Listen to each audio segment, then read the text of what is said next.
So hello everyone, welcome back to my channel Sumod science. और जैसे कि हमारी पूरी सीरीज़ चल रही है क्लास 6, 7, 8 एनसीईआरटी के सभी चैप्टर्स को एक्सप्लेन करने के लिए।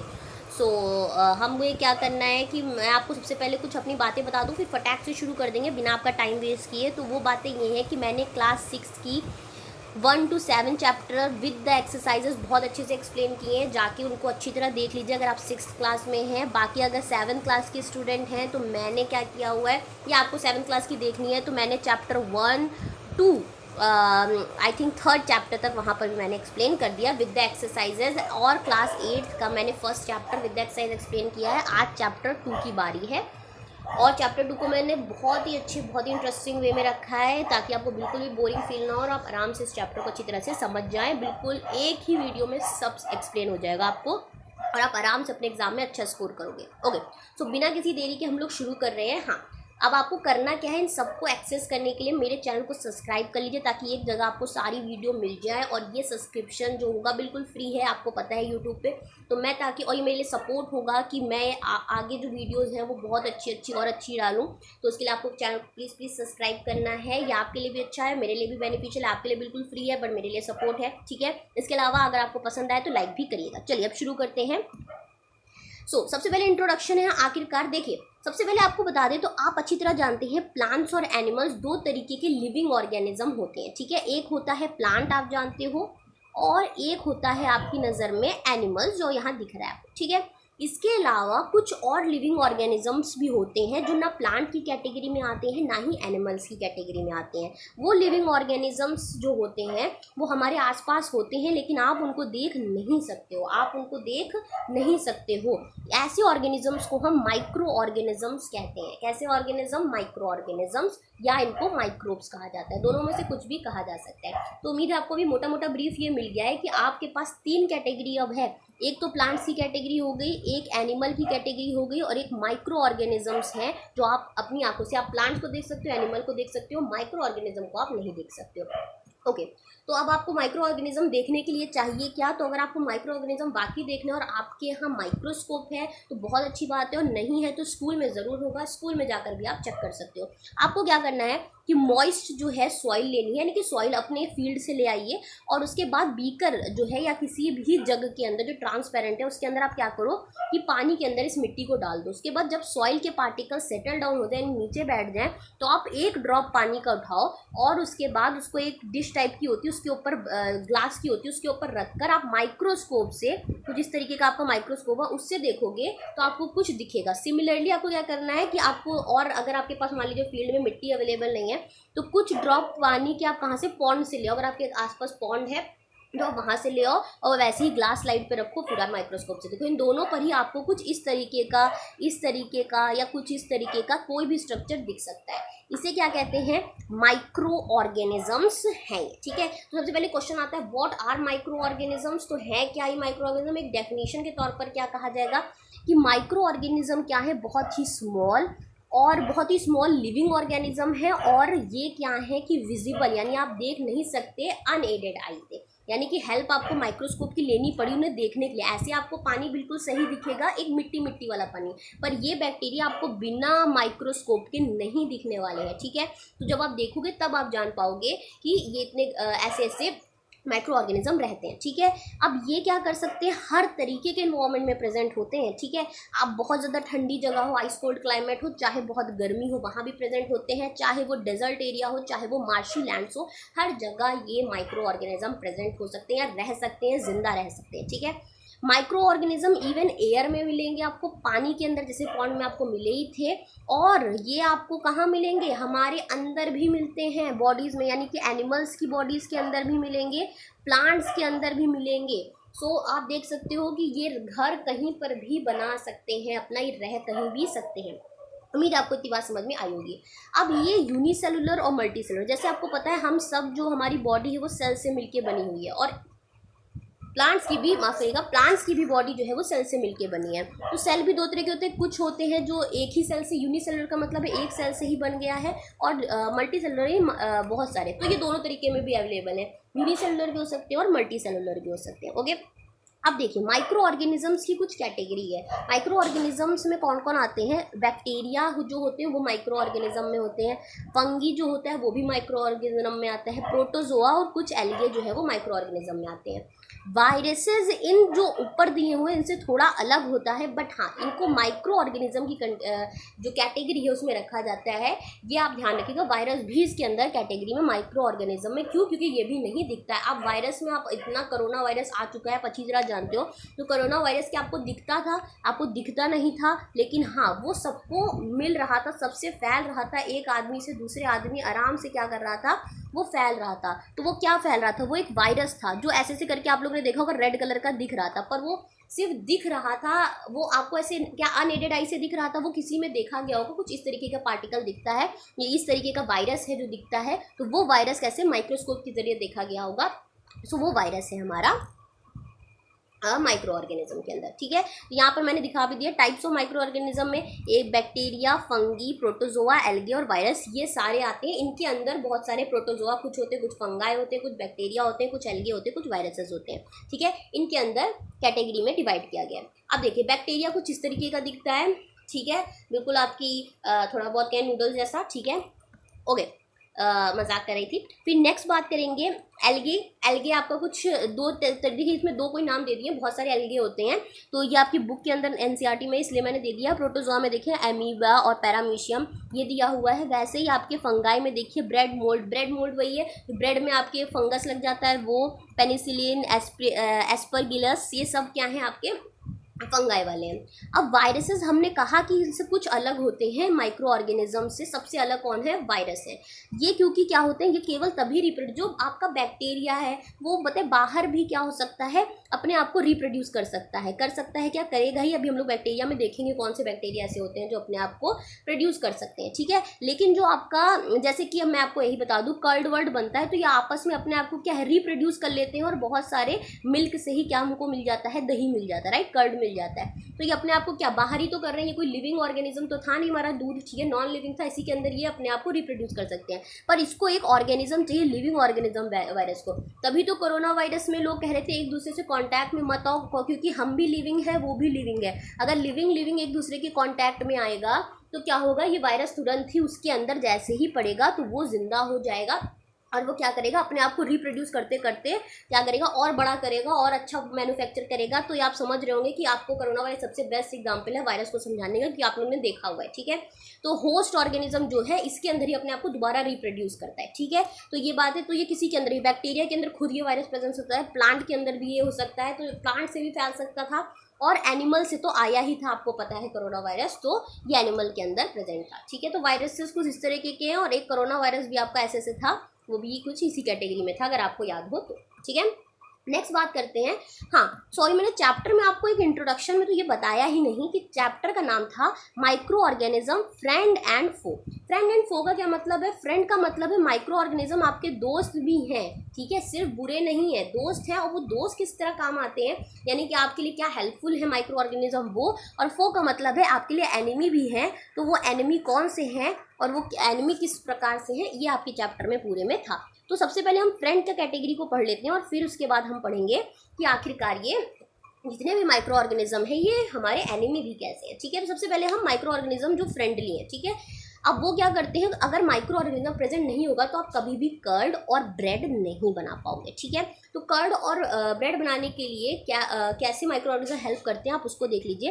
कर्ड में क्या होता है, सेवरल माइक्रो ऑर्गेनिज्म प्रेजेंट होते हैं। जो आपका ये दही है इसके अंदर क्या होता है, बहुत सारे ऐसे छोटे छोटे माइक्रो ऑर्गेनिज्म प्रेजेंट होते हैं। ज़्यादातर इसके अंदर बैक्टीरिया प्रेजेंट होता है। अगर आप घर में रहते हो आपको पता होगा कि आप लोग कहते हो ना दही खट्टा क्यों है, खट्टा है क्योंकि इसके अंदर बैक्टीरिया, वो बहुत अच्छे बैक्टीरिया होते हैं। ठीक है, दही खाते हो आपका पाचन अच्छा रहता है, पेट अच्छा रहता है, तो वो हेल्दी आपकी क्या है माइक्रो ऑर्गेनिज्म है। तो दही बनता कैसे है, एक बैक्टीरियम इसके अंदर, कर्ड के अंदर बहुत सारे, लेकिन जो मेन है वो है लैक्टोबैसिलस। ठीक है, लैक्टोबैसिलस प्रेजेंट होता है, जो क्या करता है, यही क्या करता है, कर्ड को फॉर्म कर देता है। तो ये जो बैक्टीरिया होता है ये अपने आप को खूब सारे में मल्टीप्लाई कर लेता है। आप थोड़ा सा दही अगर दूध के अंदर डालोगे तो आप देखोगे पूरा का पूरा दूध एक थोड़े समय बाद आप जब देखोगे अगले दिन तो ये पूरा दही बन चुका हो, क्योंकि अपने आप को मल्टीप्लाई कर लेता है एक दूसरे से, और मिल्क को किसमें कन्वर्ट कर देता है, कर्ड में। तो ये बैक्टीरिया है जो हेल्प कर रहा रहा है आपको दही बनाने में, ठीक है।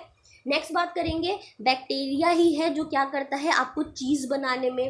पिकल जो है आपका बैक्टीरिया ही है जो खट्टा खट्टा आपको अचार लगता है, ठीक है। और मैनी अदर फूड आइटम्स, यहाँ बैक्टीरिया है जो आपकी हेल्प कर रहे हैं किसी चीज़ को अच्छा करने में, ठीक है, किसी चीज़ के स्वाद को और अच्छा करने में, राइट। दही सभी को पसंद होता है तो दही को अच्छा कर रहा है, अचार सबको पसंद है अचार में, और बहुत सारे फूड आइटम। तो आपको पता चला बैक्टीरिया, कुछ बैक्टीरिया जो है हमारी हेल्प करते हैं। वैसे ही बैक्टीरिया और यीस्ट जो है फंगस होता है, और फंगस ये यीस्ट जो है, यीस्ट का पाउडर आता है पूरा, ठीक है। तो जो खमीर उठाते हैं तो वो यीस्ट का पाउडर डालते हैं, जो आपके हलवाई हैं या घर में भी अगर आपके बनता है तो ये भी बहुत ज़्यादा होते हैं helpful fermentation of rice, idlis या डोसा बटर। आपने देखा होगा कि जब आप इडली बनाते हैं आपके घर में या डोसा बनता है तो इडली और जो डोसा होता है उसको फुलाना पड़ता है, उसके बैटर को क्या करना पड़ता है, फुलाना पड़ता है। और फुलाने के लिए उसमें थोड़ा सा ईस्ट पाउडर आपके यहाँ डाला जाता होगा, या बैक्टीरिया कुछ प्रेजेंट होते हैं वो भी करते हैं। अब देखिए फर्मेंटेशन क्या होता है फूड में, तो वो क्या होता है, टिपिकली फर्मेंटेशन का मतलब होता है कि कार्बोहाइड्रेट जो प्रेजेंट है, कार्बोहाइड्रेट देखिए कोई भी आटा है, ठीक है, आटे में क्या है आपको पता है स्टार्च प्रेजेंट है, और स्टार्च प्रेजेंट है इसका मतलब कार्बोहाइड्रेट प्रेजेंट है। तो कार्बोहाइड्रेट को अल्कोहल में या कन्वर्ट कर दे, ठीक है। अल्कोहल अभी आगे होगा कैसे कन्वर्ट करेगा, आप आज अल्कोहल बनाना सीख जाओगे, मेरी गारंटी है, ठीक है। तो अल्कोहल, एक कार्बोहाइड्रेट को अल्कोहल में कन्वर्ट करना, और कार्बन डाइऑक्साइड में, या तो अल्कोहल और कार्बन डाइऑक्साइड में, यानी कि जब आप यीस्ट डालते हो, ठीक है, फर्मेंटेशन होता है, तो या तो वो क्या करता है जो भी आपका कार्बोहाइड्रेट है उसको कन्वर्ट कर देता है अल्कोहल प्लस कार्बन डाइऑक्साइड, यानी ए से मैं आपको रिप्रेजेंट कर रही हूँ कार्बन डाइऑक्साइड में, और या तो ये क्या करता है कि ऑर्गेनिक एसिड में कन्वर्ट करता है और कार्बन डाइऑक्साइड में, ठीक है, दोनों काम कर देता है, एसिड या कार्बन डाइऑक्साइड, डिपेंड करता है कि किसमें। यहाँ जो खेल है जो आपके ब्रेड वाला खेल है, तो यहाँ पर क्या है कि ये एसिड और कार्बन डाइऑक्साइड में करता है, यानी कार्बन डाइऑक्साइड जरूर रिलीज करता है फर्मेंटेशन, जब फर्मेंटेशन हो रहा होता है, जब हम कहते हैं खमीर उठ रहा है, ठीक है, खमीर जब ये मोटा हो रहा होता है, फूल रहा होता है, ठीक है, इसी को हम फर्मेंटेशन कहते हैं। तो यीस्ट, अब आप देखोगे आपके में एक्टिविटी दी है कि फर्मेंटेशन कैसे होता है, तो आप क्या करो, आधा किलो आप आटा ले लो या मैदा ले लो, उसमें थोड़ी सी शुगर डाल दो, शुगर डालोगे तो स्टार्च इसके अंदर प्रेजेंट है, ठीक है, मिक्स विद वार्म वाटर, और उसे वार्म वाटर के साथ मिक्स कर दो। अब क्या करो, स्मॉल अमाउंट के यीस्ट पाउडर डालो और उसे अच्छी तरह से नीड करने का मतलब है उस डो को तैयार कर लो, बढ़िया से, जैसा डो आप प्रिपेयर करते हो आटे का वैसा बना लो। अब 2 घंटे बाद देखोगे, देखिए ये आटा आपने ऐसा बनाया था, फूल के देखिए कैसा हो गया, ठीक है। तो ब्रेड बनती है तो उसमें ईस्ट की डाला जाता है, और यही है। अब ये होता क्या है कि ये फूल कैसे रहा है, ठीक है, तो कार्बन डाइऑक्साइड की वजह से। तो हमने कहा कि यीस्ट जो है रिप्रोड्यूस रैपिडली, और क्या प्रोड्यूस करता है, कार्बन डाइऑक्साइड, आप देख चुके हो कार्बोहाइड्रेट को कन्वर्ट करके करता है ड्यूरिंग रेस्पिरेशन, जब ये काम कर रहा होता है। बबल्स जो है गैस के, जो कार्बन डाइऑक्साइड गैस है, इसके जो बबल्स हैं, ठीक है, जो ये बने हैं, ये क्या करते हैं डो में, अब जब ये पहले तो थे नहीं, अब जैसे यीस्ट डाला है तो ये कार्बन डाइऑक्साइड जो है वो डेवलप्ड हुआ, और ये क्या करता है जगह लेता है, और जगह लेगा तो ये गैस जब जगह लेगी तो क्या करेगी, आटे को फुलाएगी, तभी तो अपनी जगह बना पाएगी, इसलिए आटा क्या कर जाता है, फूल जाता है। तो जो ब्रेड है, पेस्ट्री और केक, ये सब फूलती इसी कारण है। तो याद आप जान गए हो कि क्यों फूलती है, तो आप अच्छी तरह से जानते हो कि फर्मेंटेशन प्रोसेस होती है, यानी खमीर उठता है और ये प्रोसेस हो जाती है, ठीक है। तो कार्बन डाइऑक्साइड की वजह से होती है। काम कौन कर रहा है, बैक्टीरिया या फंगस, फंगस यहाँ यीस्ट काम कर रहा है, ठीक है। नेक्स्ट है कमर्शियल यूज़, यानी कि हम जो कमर्शियल यूज़ का बोले तो पैसा कैसे कमाते हैं, फैक्ट्रीज में कैसे अल्कोहल बनता है, वाइन बनती है, एसिटिक एसिड भी हम किसकी मदद से बना पाते हैं, माइक्रो ऑर्गेनिज्म। अब यहाँ पे भी यीस्ट होता है, जो मैंने कहा था अभी कि यीस्ट क्या करता है, कार्बोहाइड्रेट जो है उसको कन्वर्ट करता है कार्बन डाइऑक्साइड और अल्कोहल में कन्वर्ट करता है, ठीक है, बहुत अच्छे से समझिएगा, कार्बन डाइऑक्साइड और अल्कोहल में करता है। तो yeast is use for commercial production of alcohol and wine, इन दोनों को बनाने के लिए। अब आप भी आज सीख जाओगे कि कैसे अल्कोहल और वाइन कैसे बनते हैं। इसके लिए कुछ नहीं चाहिए आपको क्या चाहिए, ईस्ट ले लो आप, ठीक है, और उसके बाद यहाँ पर आप देखो आपको क्या करना है, 500 मिलीलीटर बीकर को 3/4 वाटर से भर दो, इसमें क्या करो 2 से 3 टेबल स्पून शुगर डालो, हाफ स्पून यीस्ट पाउडर डालो, ठीक है। उसके बाद क्या करो, ये शुगर सोल्यूशन तैयार है, 4 से 5 घंटे इसको रख दो। अब आप जब स्मेल करोगे इस सोल्यूशन को तो आपको कुछ स्मेल आएगी, और वो स्मेल है अल्कोहल की, जो कि शुगर जो आपने डाली थी वो कन्वर्ट हुआ है अल्कोहल में बाय यीस्ट से, ठीक है। तो यीस्ट ने क्या किया कि आपके जो शुगर और वाटर वाला सोल्यूशन था, इस शुगर को उसने, शुगर जो कि क्या है, एक स्टार्च एक कार्बोहाइड्रेट है, उसको कन्वर्ट किस में कर दिया, अल्कोहल में और कार्बन डाइऑक्साइड में, ठीक है। अल्कोहल आपको मिल गई, ठीक है। This process of conversion of sugar into alcohol is known as, यहाँ पर भी फर्मेंटेशन प्रोसेस हो रहा है, ठीक है। फर्मेंटेशन को सबसे पहले, आपके लिए एक जनरल नॉलेज है, लुइस पास्चर थे, उन्होंने ही फर्मेंटेशन को 1857 में खोजा था, आपके एनसीईआरटी में दिया है, इसलिए मैंने यहाँ बता दिया है। नेक्स्ट बात करें तो मैंने थोड़ा डायग्राम से भी बताया, शुगर होगा, यीस्ट होगी, आप अल्कोहल तैयार है आपका फर्मेंटेशन में, और कार्बन डाइऑक्साइड भी इसमें निकलती है, ये बात ध्यान रखिएगा। नेक्स्ट बात करें तो इसका मेडिसिनल यूज भी माइक्रो ऑर्गेनिज्म का होता है, मेडिसिनल यानी मेडिसिन में भी माइक्रो ऑर्गेनिज्म बहुत ज़्यादा हेल्पफुल है। अब आप अगर जानते हो, जब भी आप बीमार पड़े हो तो डॉक्टर आपको एंटीबायोटिक्स टैबलेट्स देता है, ठीक है, इंजेक्शन भी देता है जैसे कि पेनिसिलिन। अब ये डिपेंड करता है, ये सब अब आपने सुना होगा, आप अपने इन्वायरमेंट से ही चीज़ें मिलती हैं, अगर आप इन्वायरमेंट सुनते रहते हो तो आपको बहुत ही ज़्यादा बातें पता होंगी। अब ये जो मेडिसिन है जो आपको एंटीबायोटिक दी है, इसका सोर्स यानी कि ये बनी किससे है, ये भी माइक्रो ऑर्गेनिज्म ही इसका सोर्स है। सोर्स का मतलब होता है इनसे मिलके ही बनी है। ये मेडिसिन क्या करती है, ये करती है, किल करती है, स्टॉप कर देती है ग्रोथ को, जो माइक्रो ऑर्गेन, देखिए जो माइक्रो ऑर्गेनिज्म ही है वही क्या होते हैं, आपके बीमारी का कारण होते हैं। कुछ हार्मफुल बैक्टीरिया होते हैं और कुछ बैक्टीरिया अच्छे होते हैं, ठीक है। तो अब क्या है, मान लीजिए कि एक अच्छा बैक्टीरिया आएगा तो वो क्या करेगा, किल कर देगा या उसकी ग्रोथ को ही रोक देगा, और किसकी मदद से, टैबलेट की मदद से, ठीक है। टैबलेट के अंदर होगा बैक्टीरिया जो कि फ्रेंडली होगा, उसका एंटी होगा, एंटी का मतलब है दुश्मन, ठीक है। ये दोनों एक दूसरे से लड़ेंगे, आप समझ लीजिए ये फ्रेंडली वाला आया और ये जो है हमारा जो है ये गंदा वाला जो मुझे हम लोग को बीमार कर रहा था, तो दोनों आपस में लड़ेंगे और मेडिसिन के फॉर्म में ये एंटी वाला है और ये जो हमारा कौन है, ये वाला बैक्टीरिया हमारे शरीर के अंदर, दोनों लड़ेंगे, खत्म कर देंगे या इसकी ग्रोथ को ही रोक देगा, ठीक है। सच मेडिसिन को ही हम एंटीबायोटिक्स कहते हैं, ठीक है, जहाँ पे हम मदद लेते हैं। बायोटिक का मतलब एक जीव वाली ही चीज़ को लेकर हम इसके अंदर डाल देते हैं। ये प्रोड्यूस किस तरह होती हैं, बैक्टीरिया या फंगाई से मिलके हम इन एंटीबायोटिक्स वालों को बनाते हैं। तो आपने कुछ नाम ज़रूर सुने होंगे, ये इनसे ही मिलके बनते हैं, बैक्टीरिया फंगी से। स्ट्रेप्टोमाइसिन, टेट्रासाइक्लिन और एरिथ्रोमाइसिन, ये बहुत सुना होगा आपने, एरिथ्रोमाइसिन, ठीक है। ये बहुत ही कॉमनली एंटीबायोटिक्स हैं जो कि फंगाई और बैक्टीरिया से बनते हैं, यानी हमारे फीवर या हमको कुछ भी आता है तो ये एंटीबायोटिक्स दी जाती है। यहाँ भी हमारा माइक्रो ऑर्गेनिज्म काम करता है। अभी आपने देखा कमर्शियल यूज़ के लिए भी काम करता था, अल्कोहल बनाने के लिए, इसके अलावा खमीर अमीर उठाने के लिए भी हमारा माइक्रो ऑर्गेनिज्म काम कर रहा था। इसके अलावा antibiotics manufactured by growing specific organism and are used to, और इसी अलावा इसीलिए इसका मतलब है कि ये हमारी वैरायटी ऑफ डिजीज को यूज़ करने में भी काम आता है। इसके अलावा अगर बात करें तो वैक्सीन के लिए भी ये काम आता है। आपने वैक्सीनेशन, जब आपको कोरोना वायरस हुआ था तो आप लोगों की वैक्सीन लगाई गई थी। आप लोग तो शायद छोटे हो, घर में आपके मम्मी पापा भाई बहन जो आपसे बड़े होंगे उनको वैक्सीनेशन लगाई गई थी, या फिर आप जब छोटे थे तो भी आपको क्या है, वैक्सीन लगाई गई थी। आप पूछिएगा अपने मम्मी पापा से, हर बच्चे जब वो छोटा होता है तो उसको वैक्सीन लगाई जाती है। अब ये वैक्सीन क्या करती है, when a disease carrying microbes enter our body, the body produces antibiotics to fight the invader। क्या होता है कि जब आप क्या होता है कि डिजीजिंग कैरिंग माइक्रोब्स जैसे ही एंटर करते हैं, यानी कि सपोज करिए आपके बॉडी के अंदर क्या है, ये छोटे छोटे माइक्रो ऑर्गेनिज्म है, ये एंटर कर गए जो कि डिजीज कॉज करते हैं, यानी कि आपको बीमार कर सकते हैं। तो वैसे ही वो क्या है कि आपकी बॉडी में घुस गए तो बॉडी को तुरंत ही क्या है, याद दिलाने के लिए कि ये जो माइक्रोब है इनसे फाइट करना है,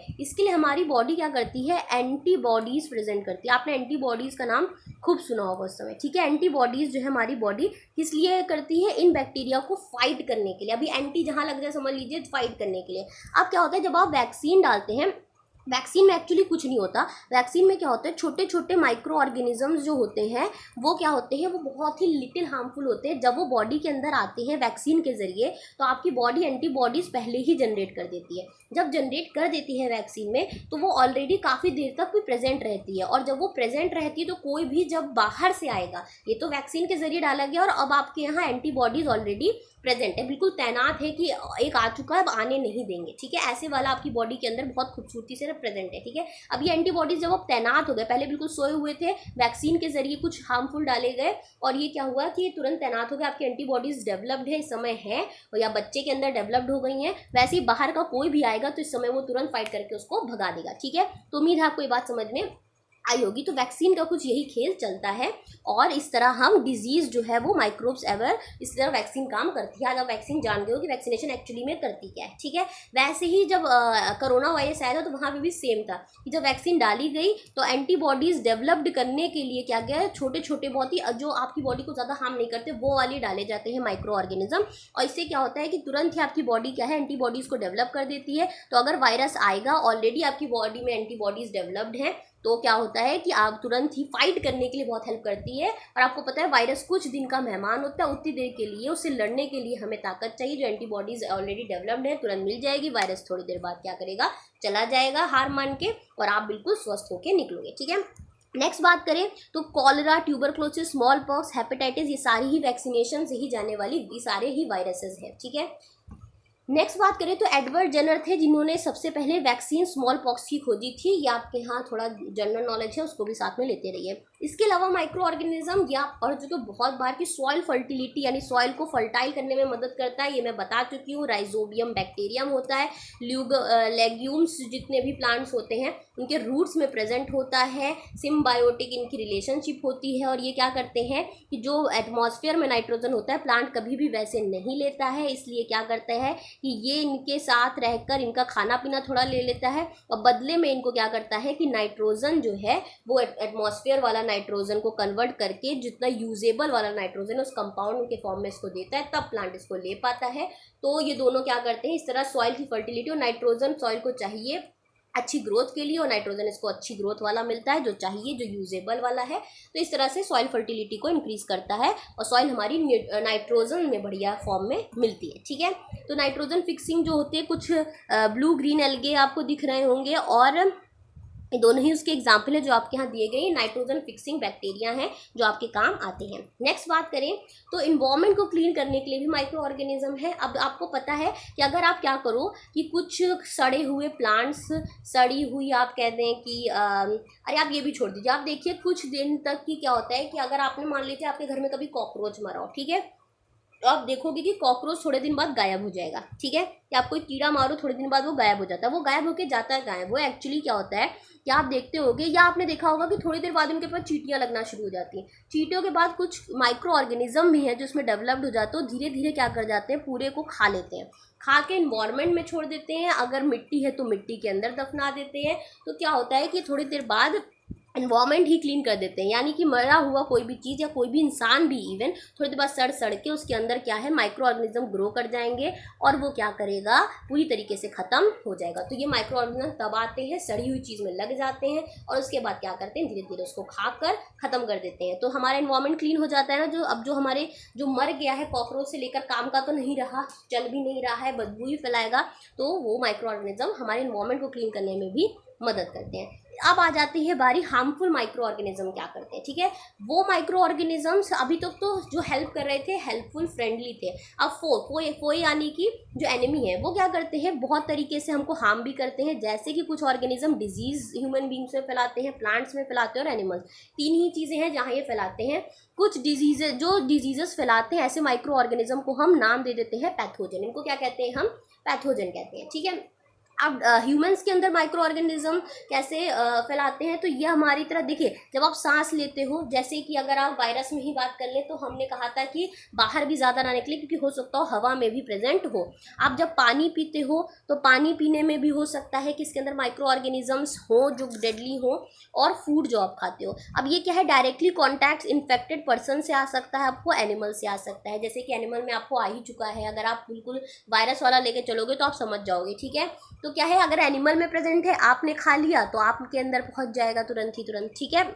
तो माइक्रोबल डिजीजेज इस तरह क्या है, आप तक कैसे भी पहुंच सकती है, हार्मफुल बैक्टीरिया आपके अंदर पहुंच सकता है और आपको हार्म कर सकता है। कुछ इंसेक्ट्स भी ऐसे होते हैं जो क्या है आप तक डिजीज पहुंचा देते हैं। जैसे कि आपको पता है मक्खी, ठीक है। मक्खी क्या करती है, मान लीजिए गंदे वाले ऑर्गेनिज्म में बैठी, ठीक है, और वहाँ माइक्रो ऑर्गेनिजम्स थे जो कि अच्छे नहीं थे हमारी सेहत के लिए। वो बैठी और थोड़ी देर बाद आपका खाना खुला हुआ था उसके ऊपर बैठ गई, तो उसने उसके अंदर फैला दिया। अब आपने तो कहा हमने खाना बहुत साफ सुफ बनाया था, लेकिन क्योंकि आपने खुला छोड़ दिया इसलिए आपने खा लिया। इसलिए कहा जाता है खाना खाते समय खाना पहले तो तुरंत फिनिश कर दें, बहुत देर तक खुला खाना मत रखें, ताकि क्या होगी, harmful bacteria, harmful micro organism उसको अटैक ना कर पाए, ठीक है।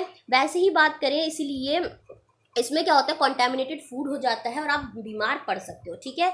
दूसरा एग्जाम्पल क्या है कि जो ये आपकी फीमेल एनोफिल्स मॉस्किटो हैं, वो क्या करती हैं, पैरासाइट को रखती हैं, मलेरिया जो फैलाती हैं, प्लाज्मोडियम पैरासाइट होता है इनके अंदर प्रेजेंट रहता है। ये फीमेल मॉस्किटो क्या करती हैं, डेंगू वायरस फैलाती हैं, ठीक है। तो आपको ध्यान रखना है, फीमेल ये वाली भी है, तो जो फ्लाइज हैं ये कैरियर्स हैं, ये तुरंत उठाती हैं और आपके अंदर प्लाज्मोडियम जो पैरासाइट है वो छोड़ देती हैं और जो है उनको डेंगू हो जाता है। और आपको पता है डेंगू का कितना परेशान होता है इंसान, तब जाके उनके अंदर, अब ये वायरस है थोड़े दिन बॉडी में रन करता है, इसके लिए एंटीबॉडीज, वैक्सीनेशन कराना पड़ता है या एंटीबायोटिक्स खानी पड़ती हैं, ठीक है। नेक्स्ट बात करें, हालांकि वायरस में हम एंटीबायोटिक्स नहीं खाते, सॉरी, ठीक है। नेक्स्ट बात करें तो फीमेल एनोफिल्स जो मॉस्किटो है वो क्या करता है कि ये ऐसा कुछ दिखता है, आप देख लीजिए अच्छी तरह से, इसलिए मॉस्किटो से बहुत ज़्यादा सावधान रहिए। नेक्स्ट बात करें तो टीचर जो है वो ये भी बताती है कि इनसे बचने के लिए, ऐसे मॉस्किटो से हमें क्या करना चाहिए। तो ऐसे मॉस्किटो से बचने के लिए हमें कहीं पर भी है, ये पानी के अंदर, जो साफ पानी उसके अंदर ब्रीड करती हैं ऐसे मॉस्किटो, तो हमें क्या करना है कि कहीं पर भी पानी कलेक्ट हो, या आपका ऐड भी एक बार आता था कि कहीं भी कलेक्ट पानी है कूलर के अंदर या बहुत लंबे समय से कलेक्ट है, तो उसको तुरंत ही हटा दीजिए। जैसे कि कूलर में टायर के अंदर, फ्लावर पॉट के अंदर पानी है, तुरंत हटा दीजिए, पानी भरा हुआ नहीं रहना चाहिए बहुत दिन तक की। और हमारी सराउंडिंग को क्लीन रखिए ताकि मॉस्किटो ब्रीड कर ना पाए, यानी पैदा ही ना हो पाए। अब आप देखिए ह्यूमन डिजीज की बहुत सारी है जो माइक्रो ऑर्गेनिजम्स है, उनके कॉज हैं, जैसे ट्यूबरक्लोसिस बैक्टीरिया का कॉज है, एयर से फैल जाता है। वैसे मिजल्स एक वायरस है, एयर से फैलता है। चिकन पॉक्स एक वायरस है, एयर से फैलता है। पोलियो एक वायरस है, एयर और वाटर दोनों से फैलता है। तो यही सब बातें हैं जो हमें वैक्सीनेशन जब लेते हैं इंसान, तो क्या होता है कि ये वायरस आप तक नहीं पहुंच पाता, या कोई भी बैक्टीरिया हम अगर अच्छी तरह से चीज़ों को जो है लेते हैं, क्या उसे कहते हैं, प्रिकॉशंस लेते हैं, तो कम चांसेस हैं कि आप अफेक्ट करें, ठीक है, बिल्कुल तो नहीं है। इसके अलावा एनिमल्स के अंदर भी आपको ये मैंने दिखा दिया, बाकी एनिमल्स में भी आप देखेंगे तो ये माइक्रो ऑर्गेनिज्म इफेक्ट करते हैं। और जैसे एंथ्रैक्स बहुत डेंजरस है ह्यूमन के अंदर और कैटल के अंदर, जो कि बैक्टीरिया से होता है, ठीक है। तो ये चीज़ें हैं जो एनिमल्स के अंदर भी माइक्रो ऑर्गेनिज्म डिजीज करता है। प्लांट्स के अंदर भी, जैसे कि प्लांट्स के अंदर कुछ डिजीजेस कर देता है, wheat, rice, potato, sugar cane, orange, इन सब में करता है। यहाँ पर देखिए तो प्लांट डिजीज एक सिट्रस कैंकर होता है जो बैक्टीरिया से होता है प्लांट को, और एयर की प्रेजेंस की वजह से होता है, एयर से इनके तक फैलता है। ये बैक्टीरिया एयर के जरिए आता है और साइट्रस कैंकर कर देता है। रस्ट ऑफ वीट का खराब होना, फंगाई लग जाती है इस वजह से, एयर सीड्स की वजह से, ठीक है। मोड ऑफ ट्रांसमिशन, तो ये कुछ भी ट्रांसमिशन हो सकता है, ठीक है। नेक्स्ट बात करें तो फूड पॉइजनिंग भी आपको इसीलिए होती है क्योंकि अब मैंने जैसे बताया खाना खुला हुआ था, गंदे गंदे माइक्रो ऑर्गेनिज्म फ्लाइज के जरिए, फ्लाइज जो है आपकी मक्खी है वो बैठ गई आपके खाने पर आके, आप थोड़ी देर के लिए गए थे बाहर, अंदर आए, देखा तो वो तब तक कॉन्टेमिनेटेड हो चुका था, पॉइजनिंग हो चुकी थी, टॉक्सिक सब्सटेंस फैल चुके थे, और क्या हुआ कि आप बीमार तुरंत पड़ जाओगे, कभी कभी जानलेवा भी हो जाता है। इसलिए आपको क्या करना है, माइक्रो ऑर्गेनिज्म से दूर रहना है। नेक्स्ट आपके यहाँ जो टॉपिक है वो है नाइट्रोजन साइकिल। अब आप अच्छी तरह से समझ लीजिए कि पूरा नाइट्रोजन ये माइक्रो ऑर्गेनिजम्स की वजह से फिक्स कैसे रहता है। देखिए यहाँ तक तो हार्मफुल था, अब आप अच्छी तरह जान गए फूड पॉइजनिंग और ये सब भी कर सकता है, और आपने फ्रेंड कैसा है ये भी आपने देख लिया है। अब माइक्रो ऑर्गेनिज्म नाइट्रोजन साइकिल कैसे चलाते हैं, यानी कि आपकी हेल्प कैसे करते हैं, लास्ट टॉपिक है आपके, उसका बहुत आराम से सुनिएगा कि कैसे चलता है। देखिए पूरी साइकिल चलती है। आपके जो एटमॉस्फेयर में नाइट्रोजन है वो क्या करता है, वो प्लांट डायरेक्टली नहीं ले सकता है, ठीक है, वो वाला यूज़ का नहीं होता है। तो कुछ बैक्टीरिया होते हैं जो नाइट्रोजन फिक्सिंग बैक्टीरिया होते हैं। ये बैक्टीरिया नाइट्रोजन को एक नाइट्रोजीनियस कंपाउंड में कन्वर्ट कर देते हैं। ध्यान रखिएगा, नाइट्रोजीनियस कंपाउंड में, NC लिख दे रही हूँ मैं, नाइट्रोजीनियस कंपाउंड में कन्वर्ट करते हैं। कौन होते हैं, वो होते हैं बैक्टीरिया, ठीक है। जब ये कर देते हैं तो ये जो कंपाउंड है वो सॉइल में मिल जाते हैं, और सॉइल में जब मिल जाते हैं तो इनको प्लांट क्या कर लेता है, अपटेक कर लेता है। अब जो एनिमल हैं जो इसको खाने वाले हैं, वो प्लांट जब खाते हैं तो देखिए नाइट्रोजन प्रोटीन में भी होता है, आपने स्ट्रक्चर भले ना पढ़ा हो, प्रोटीन के स्ट्रक्चर में भी नाइट्रोजन होता है, ठीक है। तो हर किसी को क्या चाहिए, नाइट्रोजन चाहिए, चाहे प्लांट हो चाहे इंसान हो, एनिमल में हम सब आते हैं, ठीक है। तो जब ये एनिमल लेता है तो ये क्या करता है, वापस कैसे नाइट्रोजन वापस करता है, वो ये है कि जब वो वेस्ट करता है, वेस्ट यानी कि जब वो एक्सक्रीट करता है, जब वो वेस्ट मटीरियल निकालता है, तो उससे सॉइल के अंदर, ठीक है, गांव में तो डायरेक्टली ही सॉइल के अंदर निकाल देते हैं, ठीक है, और ऐसे है तो किसी की तरफ से जाता है और जाता जरूर है, एक्सक्रीट करता है। एनिमल तो डायरेक्टली एक्सक्रीट कर देते हैं। सो फ्रॉम एक्सक्रीशन, या फिर वो जब मर जाते हैं, मरने के बाद भी हमने क्या कहा है कि मिट्टी में ही मिलाया जाता है हर चीज़ को, तो मिट्टी में मिलाने के बाद क्या होता है, वापस से सॉइल के अंदर पहुंच जाता है वो नाइट्रोजन, ठीक है, और वापस से प्लांट उसको अपटेक कर लेते हैं, ठीक है। एक तो ये रही साइकिल इतनी कंप्लीट हुई। इसके अलावा क्या होता है, यही जो नाइट्रोजन सॉइल के अंदर है, कुछ बैक्टीरिया ऐसे भी होते हैं जो नाइट्रोजन गैस में कन्वर्ट कर देते हैं इस नाइट्रोजन को सॉइल से ही। तो ये क्या है, वापस से एटमॉस्फेरिक नाइट्रोजन में चला जाता है, कंपाउंड वाले को गैस में कन्वर्ट कर देते हैं। तो ये एक साइकिल पूरी आपकी कंप्लीट हुई। इसके अलावा नाइट्रोजन जो एटमॉस्फेयर है वो ये भी करता है कि लाइटनिंग करके, लाइटनिंग यानी कि बिजली बिजली कड़का के भी क्या करता है, नाइट्रोजन को तोड़ देता है और नाइट्रोजन कंपाउंड में कर जाता है, तो डायरेक्टली ये सॉइल में ये ले सकता है। ठीक है, तो ये ऐसे भी बिना बिना बैक्टीरिया के भी ले सकता है और बैक्टीरिया भी हेल्प कर रहा है। तो इस तरह से पूरी साइकिल चलती है और वापस से साइकिल हर जगह कहीं से भी घूमेगी तो आप तक पहुंच ही जाएगी। ठीक है, उम्मीद है आपको पूरी बात समझ में आई होगी। नहीं आई दोबारा रिपीट करके सुनिएगा, आपको समझ में बिल्कुल आएगी। और अगर आपको लगता है कोई टॉपिक आपको अलग से समझना है तो आप मुझ तक बता सकते हैं, मैं पूरा कोशिश करूँगी आपको बहुत अच्छे से समझाने की। सो यहाँ जुड़ने के लिए बहुत बहुत शुक्रिया। और अगर इससे थोड़ी भी वैल्यू मिली है प्लीज़ मेरे चैनल को लाइक करें, सब्सक्राइब करें। मैं आगे वीडियो डालती रहूँगी, इसके बाद इसकी एक्सरसाइज करा दूंगी। और अगर आपको कोई भी टॉपिक है जो अलग से समझना है आप मुझे सजेस्ट कर सकते हैं, मैं पूरी कोशिश करूँगी आप तक पहुँचाने की। Thank you so much for watching it.